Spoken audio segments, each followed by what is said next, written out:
Hi everybody, welcome to the video surprise of the day. Today's video surprise is on the Lexus NX, tapping the rear view mirror for power for dash cam.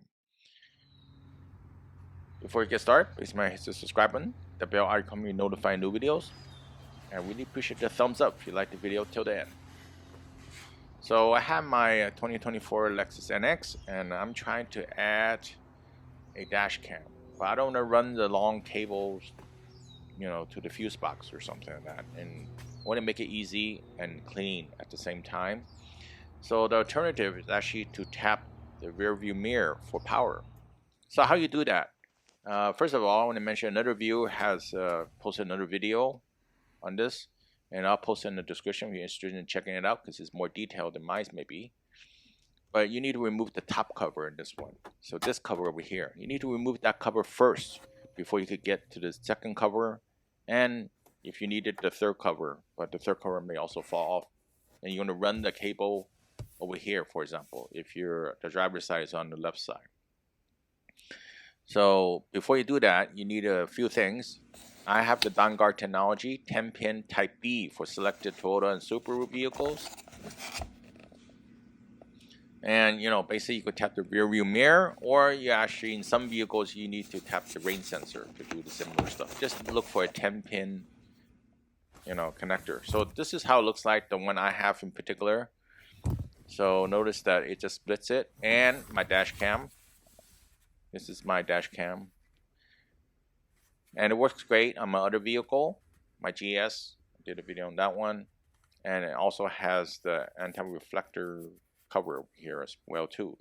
Works great in filming when you're driving. And you need a pry tool. You need something like this, so it won't damage the plastic. So something soft. You don't want to use any like a screwdriver, a flathead screwdriver that could damage the plastic or scratch it. So just want to be cautious, otherwise we live in that every day. Okay, so how you do it, I'm gonna demonstrate because it's hard to film. I don't have my assistant able to help today. So you just pry around the edge over here, then go around the perimeter, all right, the three sides over here. So that's how you open it up, all right, and take out the connector. So once you pry it, it's going to look like this. Before I pull it down, I want to point out on the right side there's actually a hook. You got to be really careful not to break the hook, all right? So before you take it out, all right, you can observe, make sure, take your time doing it, and you want to pull the right side first so you can release the hook. Pull to the left, then you can take the little plastic off, and this is how it looks like. It's not very thick plastic, so you can actually you're not careful, you could damage it. Then the next thing you need to do is put a pry tool on the right and left over here, and this cover will come off. Just be really gentle with it like before. And the key is going to be behind that cover. So like once again, it's over here. I can't really tell you exactly where it is because it's hard to pinpoint. But when you put it in there, the thing will unlock and you can take it out. So what we're going for is this little power cable. Just this is the one we're going to tap. So this is the rear view mirror power. So we're going to split it. So basically use a splitter. Let's see if I could take this thing out. It's not the easiest thing to do one-handed, holding the camera on the other side. And this may be in the mirror, maybe in the way. I'm sorry, the mirror may be in the way. You just have to push down because there's a pin. Then you just pull out. So I'm going to use my Vanguard, and maybe other brands out there as well too. If you find a different one, if it works for you. So I plugged it into my rear view mirror, and I'm going to use the other end and put it in the receptacle. So once you put it in, then I'm going to show you how to do that. Just plug it in like that, and it clicks. Make sure it clicks, otherwise it's not all the way in. You want to hide this portion of the cable up in the headliner area. There's a little area that you can sneak it in.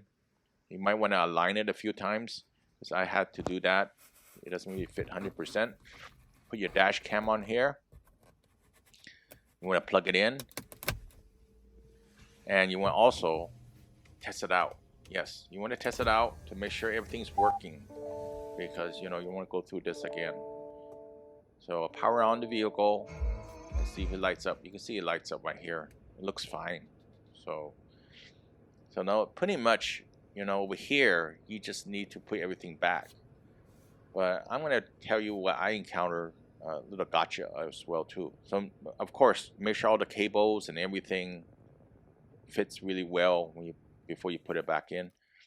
So ordinarily you just put this thing back on. This is the second cover, right? So you just need to slip it in and make sure the contacts hold it in place. Doesn't seem the tabs are really that sturdy, so just be really careful. But in my case, actually the third cover, the bottom cover, actually fell off as well too. So why don't we just take a look at that since I have it here. So this is the bottom cover. It fell off. All you need to do is slip it back in, slip it up. All right. So that's how the two red tabs need to contact. Once you do that, the second cover could just go back in easily as well too.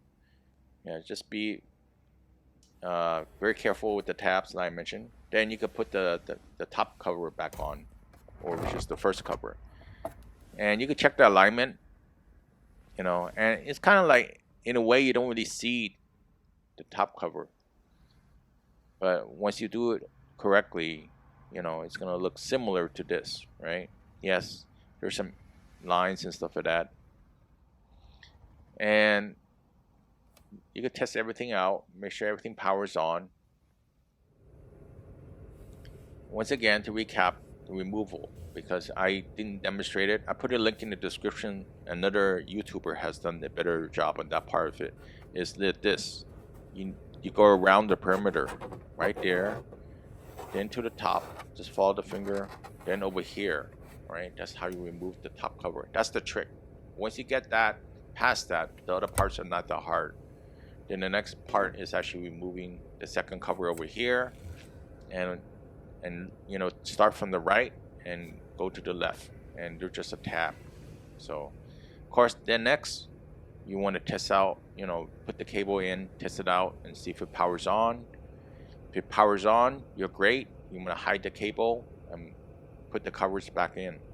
Then you want to test and test. So make sure, you can't stress enough, you want to test and make sure everything works. And you not only use it for dash cam, I think you probably, if you have the right power for your radar detector, it probably will work too, but I'm just doing a dash cam in my case, so I just want to point that out.